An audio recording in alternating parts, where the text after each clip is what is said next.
안녕하세요. 포춘본입니다. 오늘 시장 정말 크게 흔들렸죠. 그 배경에 있는 이 중동의 지정학적 리스크, 그리고 이 문제가 단순히 유가를 넘어서 우리 모두의 생존과 투자에 어떻게 영향을 미치는지 오늘 한번 깊이 파헤쳐 보겠습니다. 오늘 오전 국내 주식시장 그야말로 패닉 그 자체였습니다. 코스피랑 코스닥 지수가 개장하자마자 그냥 뚝 떨어지면서 시장에 아주 요란하게 경고등이 켜졌죠. 아니, 이달에만 벌써 세 번째예요. 이건 정말 이례적인 일입니다. 한 달 동안 매도 사이드카가 세 번이나 발동됐다는 건 시장의 공포 심리가 이제 임계점을 넘었다는 아주 명백한 증거거든요. 중동발 리스크, 이제 더는 남의 나라 이야기가 아니라고 시장에 우리에게 아주 강력하게 경고를 보내고 있는 겁니다. 그런데 말이죠. 시장이 이렇게까지 무서워하는 게 단순히 유가가 오르는 것? 그가 때문일까요? 그게 전부가 아니라는 겁니다.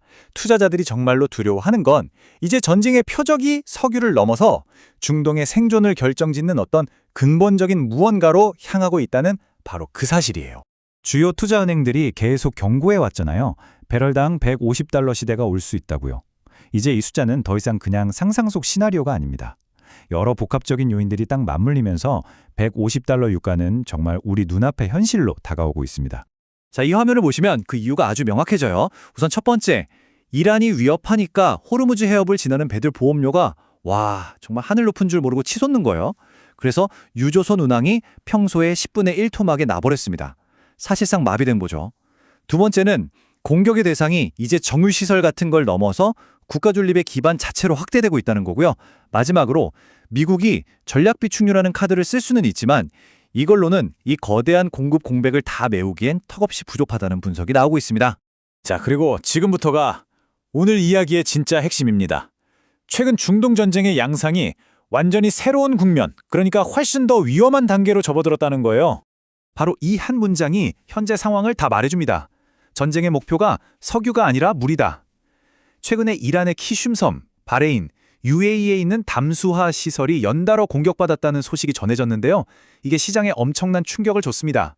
왜냐하면 이건 양측 모두가 넘지 말아야 할 레드라인을 넘었다는 신호, 즉 전면전으로 갈 수도 있다는 아주 위험한 신호이기 때문입니다. 이 표를 보시면 그 차이가 확 와닿으실 거예요. 석유는 경제 문제라고 할 수 있죠. 하지만 물은요. 이건 생존의 문제입니다. 중동 국가들은 마시는 물의 70%에서 많게는 90%까지 바닷물을 민물로 바꾸는 이 해수 담수화에 의존하고 있거든요. 석유는 비축해둔 걸로 얼만간 버틸 수 있지만 물 공급이 끊기면 대도시는 단 일주일도 버틸 수가 없어요. 이건 에너지 패권을 넘어서 상대 국가의 존립 자체를 위협하는 행위인 겁니다. 그러니까 담수화 시설을 공격한다는 건 그냥 물만 끊는 게 아니라는 거죠. 인도적 위기를 볼모로 삼아서 주변 국까지 전쟁에 끌어들이는 강력한 도화선이 될 수 있고요. 게다가 물 공급이 멈추면 정유시설, 발전소도 다 멈춥니다. 결국 에너지 쇼크에 산업 쇼크까지 동시에 터지면서 시스템 전체가 붕괴될 수 있는 최악의 시나리오로 가는 거죠.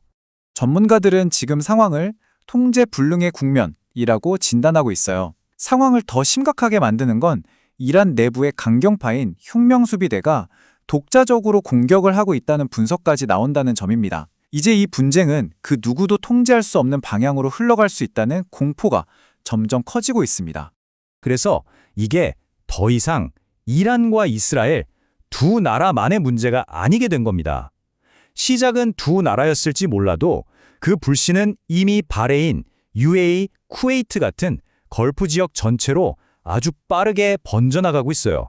만약 유가 150달러 시대가 정말 현실이 되면 우리는 이걸 피할 수 없게 됩니다. 바로 스태그플레이션이죠. 이게 뭐냐면 물가는 막 오르는데 경기는 얼어붙는 정말 최악의 조합이거든요. 이런 환경은 특히 그동안 시장을 이끌어왔던 기술주나 성장주 중심의 포트폴리오에 아주 치명적일 수 있습니다. 자, 그럼 이렇게 불확실성이 극에 달한 상황에서 우리 투자자들은 어떻게 중심을 잡아야 할까요? 이제 분석을 넘어서 우리가 뭘 해야 하는지 실질적인 대응 전략에 대해 이야기해 보겠습니다. 네, 아마 이게 지금 가장 궁금하실 거예요. 그래서 어떡하라고? 이런 극심한 위기 상황에서 우리가 가져야 할 투자 원칙에 대해 저 포춘보니의 생각을 말씀드리겠습니다. 첫째, 이번 사태가 단순한 에너지 패권 다툼이 아니라 생존의 전쟁이라는 점을 우리가 명확히 알아야 합니다. 둘째, 공포지수라고 불리는 VX 지수가 좀 안정될 때까지는요, 최대한 보수적인 관점을 유지하는 게 현명합니다. 마지막으로 에너지 효율이나 수처리 인프라 같은 분야를 관심 있게 지켜볼 수는 있겠지만 그렇다고 섣불리 추격 매수에 나서는 건 지금은 정말 위험합니다. 여러분, 지금은 공격적으로 수익을 쫓을 때가 아닙니다. 그 어느 때보다 내 자산을 안전하게 지키는 것, 바로 리스크 관리가 최우선이라는 점을 꼭 기억해 주셨으면 합니다. 오늘 분석이 여러분의 현명한 투자에 도움이 되길 바랍니다.